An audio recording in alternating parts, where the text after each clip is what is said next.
এখন আপনারা ভেবে দেখুন, আবুল আহাবের মতো জঘন্য পাপাচারী কাফের সর্দার যদি দয়াল নবীজির জন্মদিনে আনন্দিত হওয়ার কারণে আল্লাহ তার আযাব জন্মদিন সোমবারে মাফ করে দেন, আপনি আমি আশিক রাসূল, আপনি আমি মুসলমান, আমরা যদি দয়াল নবীজির জন্মদিন পালন করি, আল্লাহ কি আমাদের আযাব মাফ করে দিতে পারেন না? কে পারে না? পারে না। তাই তার জন্মদিনে আমরা কি চুপ করে বসে থাকতে পারি? সম্মানিত আশিক রাসূল ভাইরা, তাই সবাই প্রস্তুতি গ্রহণ করুন। দয়াল নবীজির জন্মদিন পবিত্র ঈদে মিলাদুন্নবী, সেদিন রাষ্ট্রীয় ছুটি এবং রাষ্ট্রীয়ভাবে এই দিন বিশেষ কর্মসূচি গ্রহণ করা হল। আসলে এই দিন পালনের জন্য আল্লাহ নিজেই পবিত্র কোরআনে ঘোষণা করে বলেছেন, কুল বিফাদলিল্লাহি ওয়া বিরহমাতিহি ফাবিযালিকা ফালইফরাহু হুয়া খায়রুম মিম্মা ইয়াজমাউন।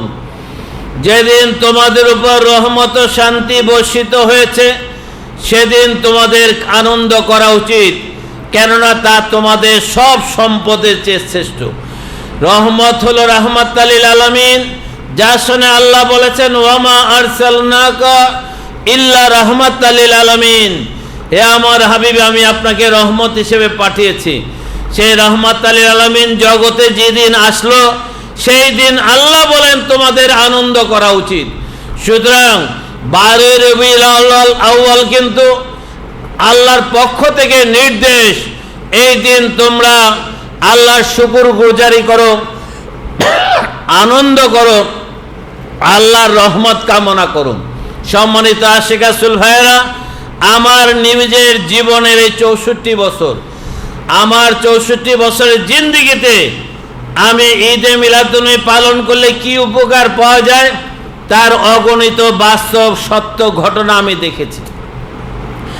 1985 সাল থেকে আজকে 25 সাল, প্রায় 40 বছর আমি সক্রিয়ভাবে ঈদে মিলাদুন্নবী পালন করেছি, কোনো বছর বাদ দেই নাই।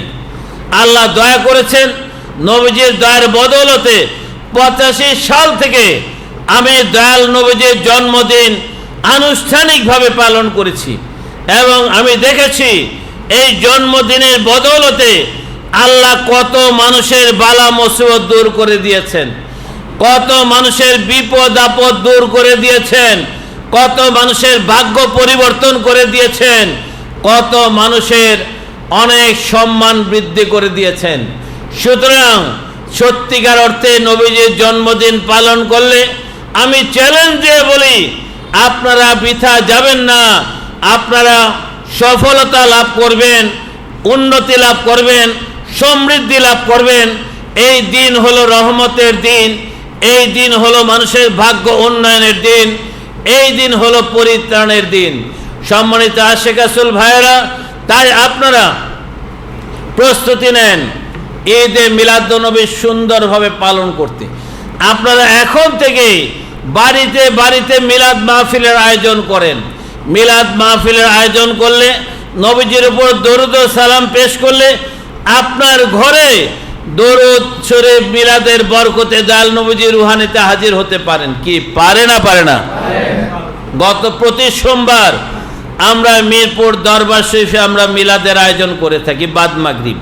গত বুধবার ছিল আখিরি চাহার সন্ধ্যা, দয়াল নবীজির জীবনের শেষ সুস্থতার দিন। আমরা সেদিনও মিলাদের আয়োজন করেছিলাম। আল্লাহর অপার দয়ায় এখানে উপস্থিত আশিক রাসূলদের কেউ কেউ অন্তর্দৃষ্টিতে দেখেছেন দয়াল নবীজি তার নূরের সত্তা নিয়ে রুহানিতে এখানে এসে হাজির হয়েছেন। আপনারা কি দয়াল নবীজিকে আপনাদের বাড়িতে নিতে চান না? আপনি প্রাণ ভরে ডাকেন, দয়াল নবীজির উপর দরুদ ও সালাম পেশ করেন। দয়াল নবীজি আপনার ভালোবাসার টানে ছুটে আসবেন, আপনার ভালোবাসাই তাকে কাছে এনে দিবেন। তখনই আপনি সত্যিকার রহমত ও বরকত লাভ করে উন্নতি ও সমৃদ্ধি অর্জন করতে সক্ষম হবেন। সম্মানিত আশিক রাসূল ভাইয়েরা, আমি সবার প্রতি বিশেষভাবে আহ্বান জানাবো, আপনারা গাফিলতি করে নয়, আপনি একা নয়, আপনি নিজে, আপনার স্ত্রী, আপনার ছেলে, আপনার মেয়ে, আপনার আত্মীয়, আপনার স্বজন, আপনার বন্ধু, আপনার বান্ধব, আপনার পাড়া, আপনার প্রতিবেশী সবাইকে জানান দয়াল নবীজির জন্মদিন আসছে। দয়াল নবীজির জন্মদিন আমরা পালন করব। সুতরাং এই জন্মদিন পালন করলে রহমত আমরা পাবো। কি বলেন, পাবো না পাবো না? সম্মানিত আশেক রাসূল ভাইয়েরা, আমরা তো সর্বশ্রেষ্ঠ নবীর উম্মত। আমরা সর্বশ্রেষ্ঠ নবীর উম্মত হয়ে আমরা কি চুপ করে নবীজির জন্মদিনে বসে থাকতে পারি? অন্যান্য ধর্মের অনুসারীদের দেখা যায় খ্রিস্টানরা তাদের নবীর জন্মদিন 25শে ডিসেম্বর ক্রিসমাস ডে বড়দিন হিসাবে তারা ব্যাপক ধুমধামের সাথে পালন করে। 3 মাস আগে থেকেই তারা প্রস্তুতি নেয়, তারা কত গর্জিয়াসভাবে সারা দুনিয়ায় পালন করে।